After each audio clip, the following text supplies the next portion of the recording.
Hi అండి, welcome to my channel. ఈరోజు మీతో ఒక ఈజీ అండ్ హెల్తీ రెసిపీని షేర్ చేసుకోబోతున్నాను. మన కార్తీక మాసంలో కూరగాయలు సరిగ్గా దొరకవు, అలానే అల్లం వెల్లుల్లిపాయను కూడా మనం ఎక్కువగా యూస్ చేయము.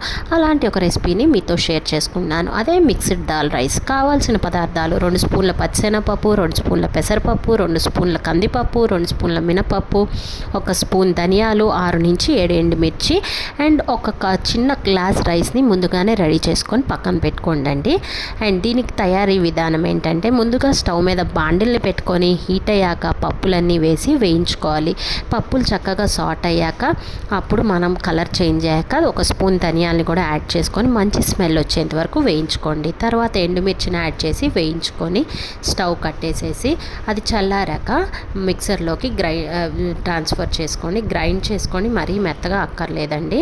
ఇప్పుడు మళ్ళీ స్టవ్ మీద బాండిల్ పెట్టి 1 స్పూన్ గీని యాడ్ చేసి ముందుగా రెడీ చేసుకున్న 1 గ్లాస్ రైస్ని మనం యాడ్ చేసుకొని తర్వాత అందులోకి తగినంత సాల్ట్ని యాడ్ చేసుకొని అండ్ మన ఫ్లేవర్కి తగినంతగా ముందుగా రెడీ చేసి పెట్టుకున్న పౌడర్ని యాడ్ చేసుకోండి.